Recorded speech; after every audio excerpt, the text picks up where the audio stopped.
Admiral Keth Ross of the Talarian fleet had never met a species that refused to communicate. He was proud of his people who were known as warrior poets, because they combined strength with wisdom. His ship, the Harmony of Stars, was one of the most advanced vessels in the galaxy with technology that most races could only dream about. The Admiral decided to take direct action to force the human ship to respond. He believed that a show of superior technology would convince the primitive aliens. To cooperate, his ship moved closer to the Taeguk, preparing to use its powerful tractor beam to guide the human vessel to a docking station. Keth Ross was confident in his abilities. He had successfully made contact with dozens of new species over his long career. Most of them were impressed by Talarian technology and grateful for the chance to join galactic civilization. The humans would surely react the same way once they understood how advanced the Council races were. On the bridge of the Taeguk, Captain Han Wu watched the alien ship approach through his tactical displays. The vessel was beautiful with silver hull plating that seemed to flow like liquid metal. Its engines created patterns of light that looked almost artistic, but Han Wu was more interested in its capabilities than its appearance. Chief Engineer Sung Min reported that the approaching alien ship was generating a massive energy field. The readings suggested some kind of gravity manipulation technology that Earth science had only theorized about. The aliens were clearly trying to grab the Taeguk with an invisible force. Beam Lieutenant Commander Tai Ho checked his weapon systems and reported that all guns were ready to fire. The Taeguk carried enough firepower to destroy a small moon, but Captain Han Wu wanted to avoid starting a war if possible. He ordered his crew to prepare defensive measures instead of attacking. The artificial intelligence Bora had been analyzing alien technology since the crew woke up. She reported that while the aliens were advanced in many ways, they seemed to have no experience with military countermeasures. Their tractor beam technology was powerful, but it had no protection against feedback attacks. When Admiral Keth Ross activated his tractor beam, the invisible energy field reached out toward the human battleship. The Talarian crew expected to easily capture the primitive vessel and guide it to safety, but they had never encountered a ship designed specifically for war. The Taeguk's defensive systems activated automatically without any human input. The ship had been built to fight against other military vessels, and its designers had planned for every possible attack.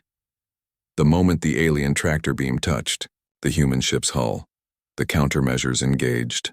A massive pulse of energy shot back through the tractor beam like lightning following a metal rod. The feedback was so powerful that it overloaded every system on the Talarian ship. In seconds, the beautiful Harmony of Stars went completely dark, its engines stopping and its lights going out. Admiral Keth Ross found himself floating in his command chair as his ship's artificial gravity failed. Emergency lighting cast red shadows across the bridge, while his crew struggled to understand what had happened. Their most advanced technology had been defeated by a simple defensive response.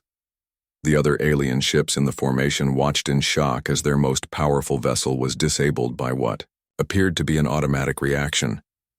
The humans had not even fired a weapon yet. They had completely neutralized one of the galaxy's finest ships. Captain Han Wu studied the disabled alien vessel through his sensors and felt a mixture of relief and concern. He was glad that his ship's defenses worked so well, but he was worried about what this meant for future relations with the aliens. The demonstration of human capabilities might make the situation worse. Navigator Mi Young reported that more alien ships were moving to surround them. The formation was tightening as if the aliens were preparing for some kind of attack or defense. The tactical display showed that the human ship was now completely encircled by unknown vessels. Dr. Na Young had finished reviving most of the crew and reported that they were ready for action. The soldiers and technicians were still weak from their long sleep, but their training and discipline kept them focused on their duties. The ship was now fully operational with every station. Manned Commander Du Hyun suggested that they should try to communicate, now that they had demonstrated their defensive capabilities. Perhaps the aliens would be more willing to talk reasonably now that they understood. The humans were not helpless, but Captain Han Wu remained cautious. The artificial intelligence Bora detected massive increases in energy readings from the alien ships. It appeared that the entire formation was preparing for some kind of coordinated action. The aliens were clearly taking the human threat more seriously now. Weapons Officer Tejo reported that his targeting systems were tracking all the alien vessels simultaneously. The Teguk's fire control computers could engage multiple targets, at once, something that the peaceful alien races had never needed to consider. Their ships were not designed to fight multiple opponents. Chief Engineer Sungmin announced that the ship's main fusion reactors were running at full power. The Teguk had enough energy to fight a major battle while maintaining all other systems. The human ship was ready for whatever the aliens might try. The disabled Talarian ship drifted helplessly as its crew worked frantically to restore power. Admiral Keith Ross realized that his people's technology was not designed to resist military countermeasures. The humans had defeated his ship without even trying to destroy it. This realization spread through the alien formation as other captains understood what they had witnessed. The human vessel was not just heavily armed. It was specifically designed to fight against advanced technology. The peaceful galaxy had never seen anything like it. Dr. Yilnara of the Empathy tried again to sense the emotions of the human crew. What she felt made her even more worried. The humans were not excited or afraid. Instead, they were methodically preparing for battle with the calm efficiency of experienced soldiers. She reported to the other alien captains that the humans were treating this as a routine military situation. They were following procedures that suggested they had fought many battles before. The idea that an entire species might specialize in warfare was horrifying to the peaceful aliens captain. Hanwoo made his decision and activated the ship's external communication system. His voice echoed across space as he spoke in clear, simple words that the aliens had learned from Earth's radio broadcasts. "This is the Earth Defense Force battleship," Teguki announced. "Any vessel that interferes with our mission will be considered hostile. We are prepared to defend ourselves." The message sent shockwaves through the alien formation. The humans were not asking for help or expressing wonder at meeting advanced aliens. Instead, they were issuing what sounded like a military warning. The galaxy's first contact with humanity had become a tense standoff between two completely different philosophies. The aliens believed in peace and cooperation, while the humans were ready for war. The next few hours would determine whether these differences could be resolved or would lead to conflict. The Cosmic Council's emergency meeting room buzzed with nervous energy as representatives from dozens of alien races gathered to discuss the approaching human ship. The room was huge, with a curved ceiling that showed stars and planets floating. Overhead, each alien species sat in specially designed chairs that fit their different body shapes. Chairwoman Zil-Anna stood at the center of the room, her butterfly wings shimmering with worry. She had called this meeting because the unknown ship was getting closer and still would not answer any messages. Her four hands moved quickly as she explained the situation to the worried aliens. A creature that looked like a walking tree raised one of its branch arms to speak. His name was Root Singer. Keth Null and he represented the plant-like Verdani people. His deep voice filled the room as he suggested that maybe the ship's communication systems were broken. Perhaps the unknown aliens needed help, rather than posing a threat. But Veltar, the blue-skinned Nexari diplomat, disagreed. He had been studying the ship's design through long-range sensors, and what he saw worried him. The vessel was clearly built for war with enough weapons to destroy entire fleets. Its armor was thicker than most space stations, and its engines were designed for quick battle movements. The Council decided to follow their standard first contact procedures. They would send mathematical messages that any intelligent race should understand. These messages would show that the Council was peaceful and wanted to talk. The aliens believed that math was a universal language that could bridge any cultural gap. Dr. Yilnara was chosen to lead the first contact team. She was from the Empathy race and could sense emotions from great distances. Her people looked like tall humans, but with silver skin and large black eyes that could see into minds. She had successfully made contact with 17 different alien races. The message they sent was beautiful and complex. It started with simple numbers, then moved to basic physics and chemistry. The aliens included pictures of their planets and peaceful images of different races working together. They ended the message with mathematical music that showed the harmony of galactic civilization. Captain Han Wu's eyes opened suddenly in his sleeping pod. The emergency wake-up chemicals were working faster than expected. His body felt heavy and cold after 3 centuries of sleep, but his mind was already alert and focused on potential danger. The pod's display showed that they were surrounded by unknown contacts. His training kicked in immediately. Han Wu had been chosen to command the Taeguk because he was calm under pressure and could make quick decisions in dangerous situations. He pressed the emergency wake button that would bring his senior officers out of sleep faster than normal. Lieutenant Commander Taeho was the first to reach the bridge. His legs were shaky from the long sleep, but his hands were steady as he checked the weapon systems. The displays showed that they were completely surrounded by alien ships of unknown design. His military instincts told him this could be a trap. Navigator Mi Young pulled herself to her station and immediately began plotting their position. The star charts showed they were exactly where they should be, but the space around them was full of structures that did not exist in any Earth database. These aliens had built cities in space that were bigger than most planets. Chief Engineer Sungmin reported from the engine room that all systems were working perfectly.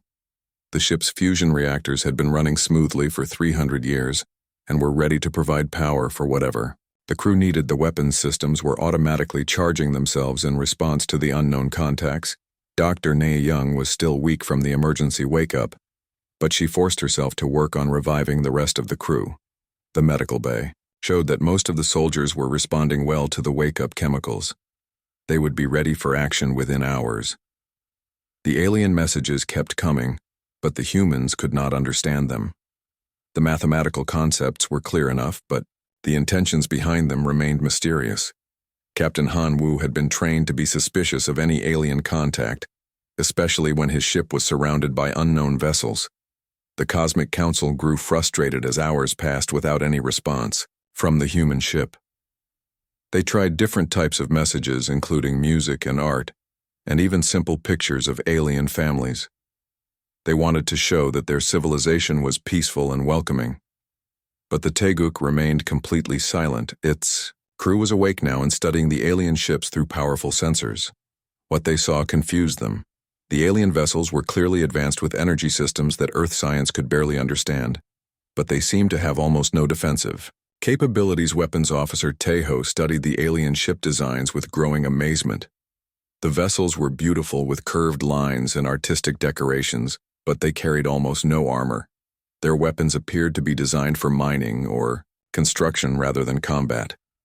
It was as if these aliens had never considered the possibility of space warfare. Commander Du Hyun joined Captain Han Wu on the bridge, and they discussed their options. They could try to communicate, but revealing too much about human capabilities might be dangerous. They could try to leave, but the alien ships might try to stop them. They could prepare for battle, but that might start a war. The artificial intelligence, Bora, had been analyzing the alien messages, and she reported something interesting. The aliens seemed genuinely confused by human silence. They were sending increasingly desperate messages that suggested they were afraid rather than threatening. Dr. Yil Nara of the empathy focused all her mental powers on the human ship, trying to sense the emotions of the crew inside. What she felt made her step back in shock.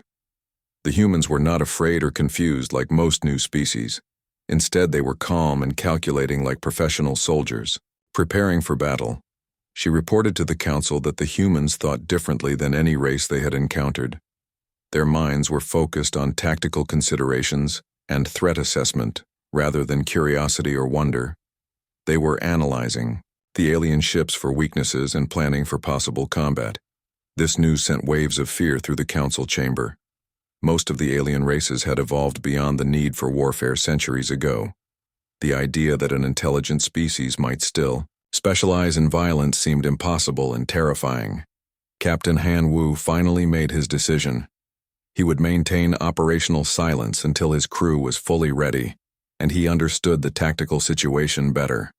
The mission came first, and he would not risk his ship or crew by rushing into communication with unknown aliens. The standoff continued with the human battleship floating silently in the center of the alien formation. Both sides were preparing for something, but neither knew exactly what. The galaxy's first contact with humanity was not going as anyone had planned. The peaceful aliens had expected wonder and gratitude from a primitive species finally meeting advanced civilization. Instead, they faced a military vessel that treated their welcoming committee as a potential threat. The age of galactic peace was about to face its greatest test. Captain Hanwoo floated in his sleeping pod like a man frozen in time. The thick glass cover showed frost patterns that had grown for 300 years. His body stayed perfectly still while machines kept him alive. The huge battleship, Taeguk, moved through empty space carrying its sleeping crew toward a distant star system. The ship was massive and looked like a giant metal mountain floating in the darkness. Its hull was covered in thick armor plates that could stop almost any weapon. Sharp edges and heavy gun turrets made it look dangerous even while it slept. The ship had been traveling for so long that small space rocks had made tiny dents in its armor. But nothing could really hurt this monster. Inside the ship, an artificial mind called Bora watched over everything. She was named after the cold north wind of ancient Korea, and she was very smart. Bora checked every system every day, making sure the sleeping humans stayed alive. She counted heartbeats and watched brain waves and kept the ship flying straight toward its target. Bora knew things the sleeping crew did not know. She had been listening to radio signals from across the galaxy for many years. What she heard made her worry. The galaxy was full of alien races who had built a big government called the Cosmic Council. These aliens had rules about how civilization should act, and they did not like war. The aliens had been watching Earth for a long time. They heard human radio shows and TV programs, and music. They thought humans were too primitive to ever leave their home planet. The aliens believed that smart races would always choose peace over fighting. They had never seen a ship like the Taeguk, and they would not understand why humans built it far away on a beautiful planet covered in crystal cities. An alien named Veltar sat in his office looking at star charts. He was tall and thin with blue skin and 4 arms. His people, the Nixari, had never fought a war in their long history. They spent their time making art and music in beautiful buildings. Veltar worked for the Cosmic Council as a peaceful contact specialist. When his sensors detected the human ship approaching, he felt confused. The ship was still very far away, but his instruments could tell it was different from any other vessel in the galaxy. It was too big and too heavily armed for a peaceful exploration mission. The alien wondered what kind of race would build such a thing. He looked at the data again and shook his head. The ship had enough weapons to attack an entire planet.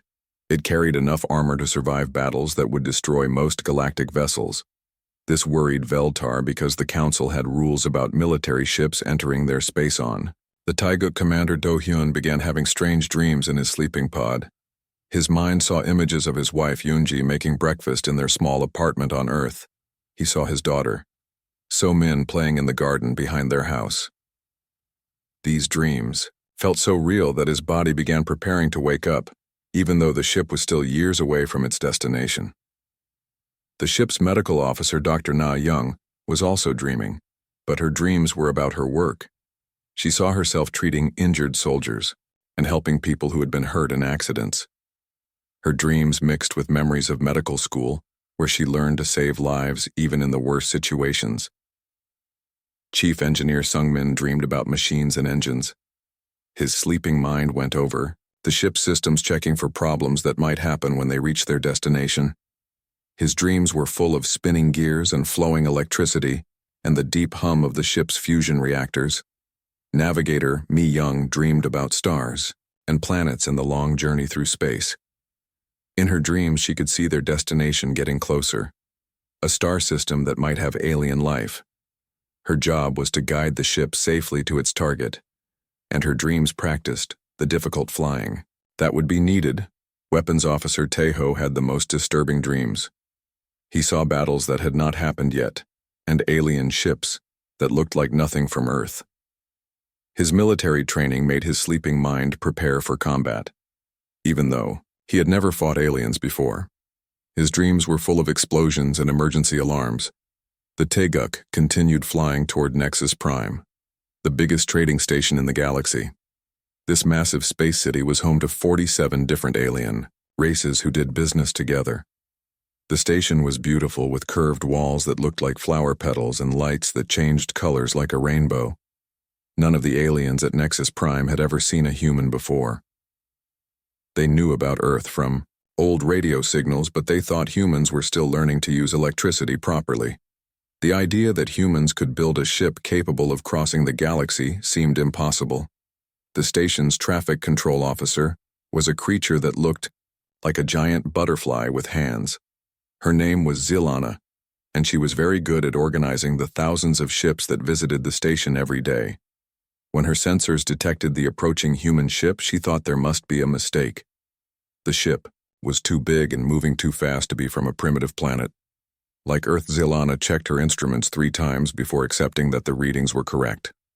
A massive military vessel was approaching from the direction of the Milky Way galaxy, and it was not responding to any communication attempts.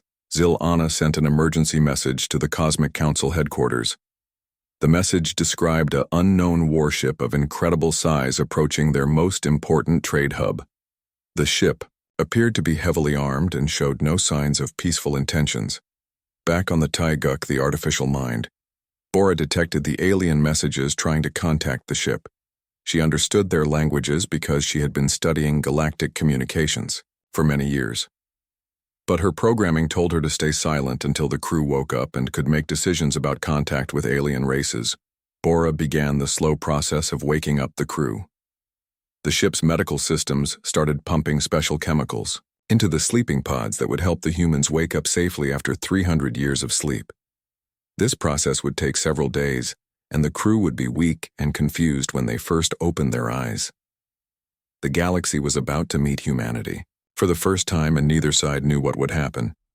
The peaceful aliens had never dealt with a race that specialized in war. The sleeping humans had no idea that they were entering a civilization that had forgotten how to fight. As the Taiguk flew closer to Nexus Prime, both sides prepared for an encounter that would change everything. The galaxy's long age of peace was about to end, and a new chapter of galactic history was about to begin. News of the human battleship spread across the galaxy faster than light itself. Every major space station and planetary government received emergency broadcasts about the mysterious warship that had disabled one of the Council's most advanced vessels. The footage of Admiral Kethros's ship going dark sent waves of fear through civilizations that had not known war for centuries. On the crystal world of Empathy Prime, Dr. Yilnara's people gathered in their meditation centers trying to process the disturbing emotions they were sensing from across space. The Empathy were natural telepaths who could feel the thoughts and feelings of other beings even at great distances.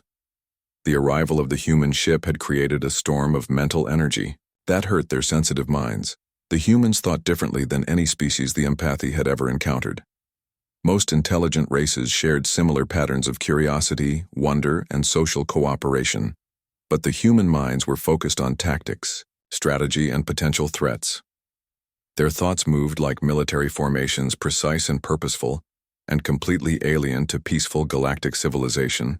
Councilwoman Yilnara sent urgent reports to government leaders across the galaxy, warning them that humanity represented something unprecedented in galactic history. These were not primitive beings seeking guidance from advanced aliens. Instead, they were specialists in warfare who had developed their technology specifically for conflict on the trading station Nexus Prime. Millions of alien civilians watched the news broadcast with growing terror.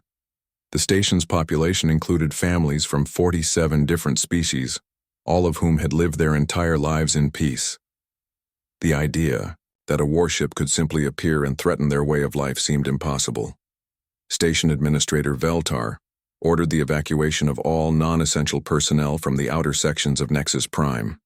His hand shook as he signed the emergency orders because he knew that evacuating civilians suggested that war was possible. The galaxy had not seen such preparations in over 1,000 years.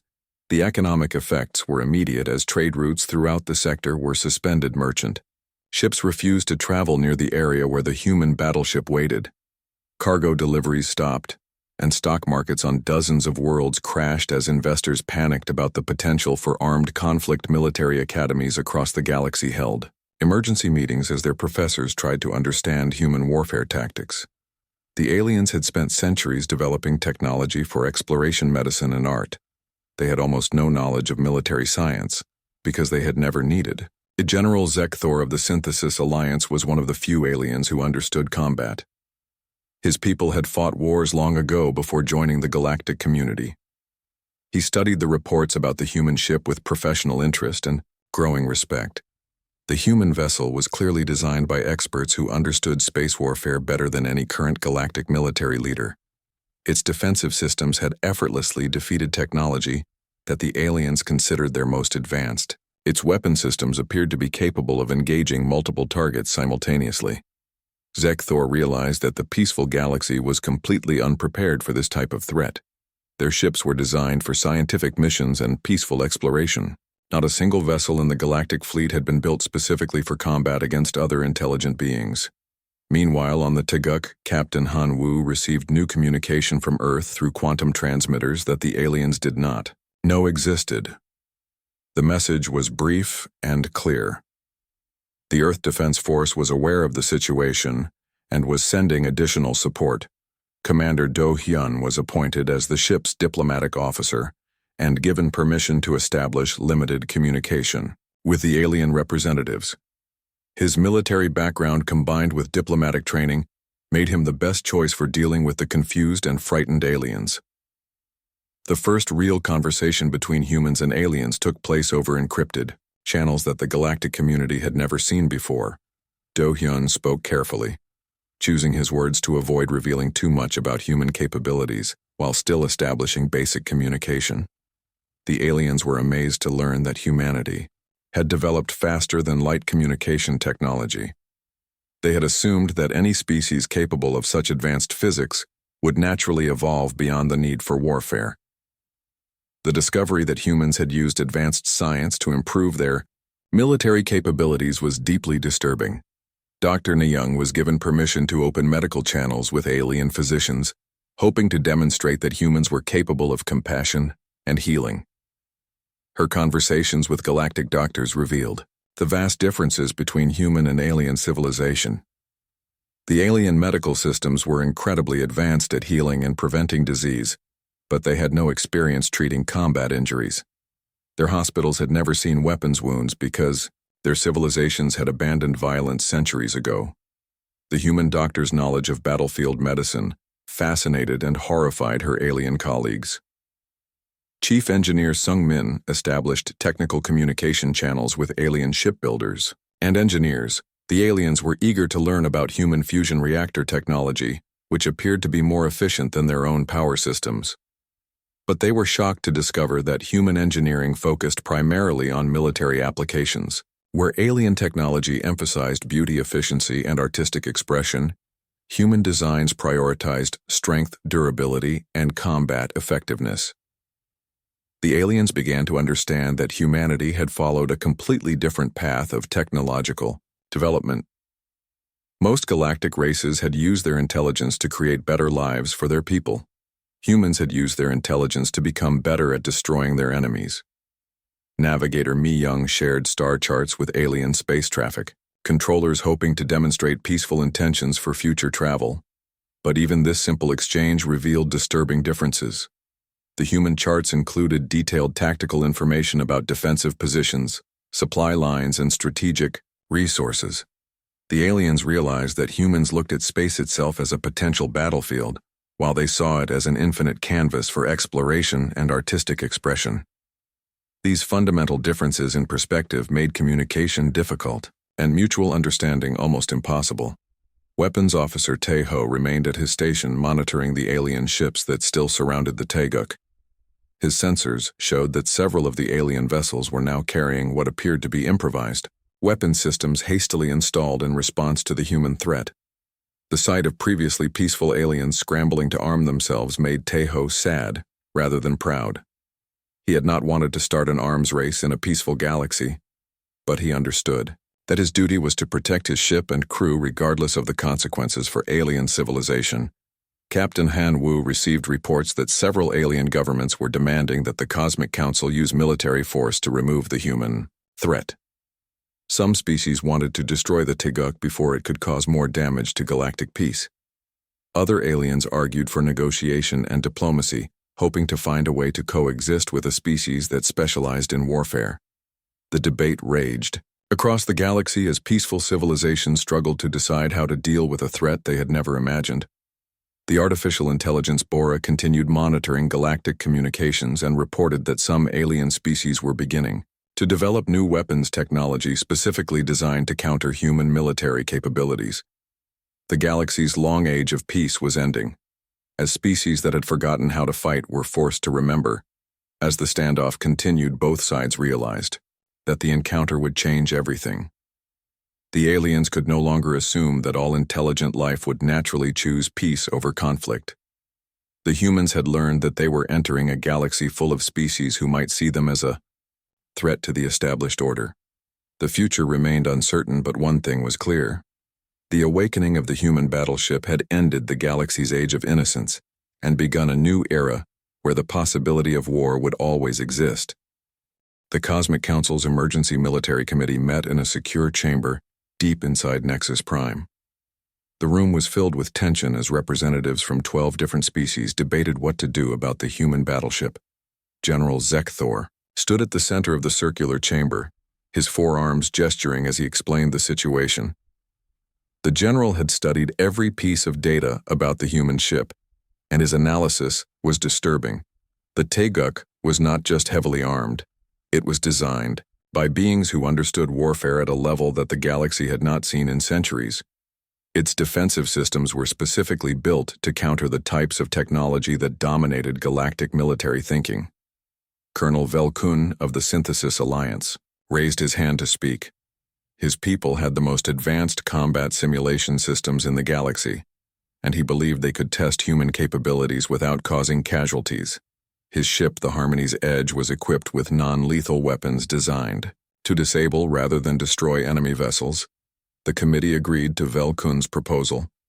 They would conduct a controlled engagement to understand human military capabilities. The test would be broadcast across the galaxy so that all species could see how their technology compared to human warfare.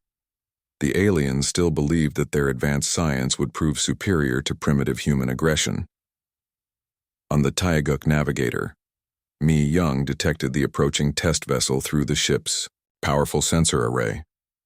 Her displays showed a sleek alien ship with unusual energy signatures. The vessel appeared to be armed with electromagnetic pulse weapons and containment field generators, rather than traditional destructive systems. Captain Han Wu studied the tactical data with growing interest. The alien ship was clearly designed for a specific type of combat that relied on disabling rather than destroying opponents. This suggested that even the more militaristic alien species had never developed the ruthless efficiency that human warfare demanded. Lieutenant Commander Taeho analyzed the alien weapon systems and reported his findings to the command crew. The enemy ship carried no kinetic weapons, no high-energy lasers, and no missile systems. Instead, it used technology designed to overload electrical systems and trap ships in energy fields. This type of warfare was completely foreign to human military doctrine. Earth's battles had always involved trying to destroy the enemy's ability to fight back. The idea of trying to capture rather than kill opponents seemed inefficient and potentially dangerous to experienced human soldiers. Chief Engineer Sung Min prepared the ship's electronic warfare systems for the coming engagement. The Taeguk carried advanced jamming equipment and computer defense programs that had been developed during Earth's cybernetic wars. These systems were designed to counter exactly the type of attacks the aliens were planning. Dr. Na-young established emergency medical protocols and prepared the ship's hospital for potential casualties. Even though the aliens claimed to use non-lethal weapons, the human crew understood that any combat situation could result in injuries or death. Commander Do-hyun monitored diplomatic channels, hoping to prevent the engagement from escalating into full-scale warfare. He understood that this test would determine whether humans and aliens could coexist or whether they were destined to become enemies. The artificial intelligence Bora began analyzing the alien ship's computer systems using scanning techniques that the galactic community had never encountered. Human electronic warfare technology was designed to penetrate enemy networks and gather intelligence without being detected. Colonel Velkun approached the human battleship with confidence. His ship's systems were the result of centuries of peaceful technological development, and he believed they represented the pinnacle of galactic military science. The humans might be aggressive, but they could not match the advanced capabilities of the Synthesis Alliance. The engagement began when Velkun activated his electromagnetic pulse generators, sending waves of energy toward the human ship. The pulses were designed to overload the Teguk's electrical systems and force the crew to surrender without anyone being hurt. But the human ship's defensive systems responded in ways the aliens had never seen. Instead of being disabled by the electromagnetic attack, the Teguk absorbed the energy and redirected it back toward the alien vessel. Chief Engineer Sung-min had modified the ship's hull plating to act as a giant capacitor that could store and redirect energy attacks. The redirected energy struck the Harmony's edge and temporarily disrupted its weapon systems. Colonel Velkun was surprised but not defeated. His ship carried backup systems specifically designed to counter such tactics. He activated containment field generators that created invisible barriers around the human ship. The containment fields were designed to trap enemy vessels and prevent them from moving or firing weapons. This technology had never failed against any known ship type, and Velkun expected the primitive humans to be helplessly caught in the energy cage. Instead, the human battleship demonstrated capabilities that shocked the watching galaxy. Weapons Officer Tae-ho activated precision laser systems that cut through the containment fields like a knife through paper. The lasers were not designed to destroy the alien ship but to create exact gaps in the energy barriers. Navigator Mi-young then piloted the massive battleship through these gaps with precision that seemed impossible. For such a large vessel, the Teguk moved like a fighter craft rather than a battleship, slipping through the alien defenses and positioning itself for a counterattack. Chief Engineer Sung-min deployed electronic warfare systems that began infiltrating the alien ship's computer network. The human programs were designed for military espionage, and they easily penetrated security systems that were built for peaceful applications. Within minutes, the Harmony's Edge found its navigation computers compromised and its communication systems jammed. The alien crew could no longer coordinate their attacks or call for help, while the human ship remained completely functional. Colonel Velkun realized that his ship was being systematically disabled by an opponent who understood warfare at a level his people had never achieved. The humans were not just fighting back. They were demonstrating tactical concepts that the galactic military had never considered. Captain Han Wu made a decision that would be remembered throughout galactic history. Instead of destroying the alien ship or capturing its crew, he ordered a surgical strike that would disable the vessel without causing casualties. Tae-ho used pinpoint laser fire to disable the alien ship's engines, while carefully avoiding any areas that might contain crew members. The precision required for such an attack was beyond anything the aliens had ever seen. Each shot hit exactly where it was intended, causing maximum damage to systems while avoiding harm to people. The engagement lasted exactly 9 minutes and 42 seconds. During that time, the human battleship had neutralized every weapon system on the alien vessel, disabled its engines, and compromised its computers without causing a single casualty. Dr. Mi-young immediately offered medical assistance to any alien crew members who might have been injured during the engagement. Her message was broadcast on all frequencies, showing that humans were capable of compassion, even toward enemies who had just attacked them. The watching galaxy fell silent as they absorbed what they had witnessed. The humans had not won through superior technology or overwhelming firepower. Instead, they had demonstrated tactical thinking and strategic planning that was centuries ahead of galactic military science. Colonel Velkun found himself drifting helplessly in space while his crew worked frantically to restore basic life support systems. His most advanced warship had been effortlessly defeated by opponents who fought with methods he could barely understand. The test had been intended to measure human capabilities, but it had instead revealed the vast gap between human and alien approaches to conflict. The humans fought with the cold efficiency of a species that had perfected warfare while the aliens were still thinking. Like peaceful explorers, General Zekthor watched the engagement recordings with professional admiration and growing fear. He realized that the galaxy was facing something unprecedented in its history. The humans were not just another species with advanced technology. They were specialists in violence who had turned warfare into an art form as news of the engagement spread across the galaxy. The age of peace that had lasted for centuries came to an end. Every species now understood that their peaceful civilization was vulnerable to beings who had never stopped learning how to wage war. The aftermath of the battle sent shockwaves through every corner of galactic civilization. Emergency sessions were called on hundreds of worlds as governments tried to understand what humanity's emergence meant for their peaceful way of life. The age of innocence that had lasted for over 1,000 years was ending, and nobody knew what would come next. On Earth, deep inside the underground headquarters of the Defense Force, Admiral Park Jin-woo studied the reports from the Taeguk with a mixture of pride and concern. His ship had performed exactly as designed, but the political consequences were more complex than anyone had anticipated.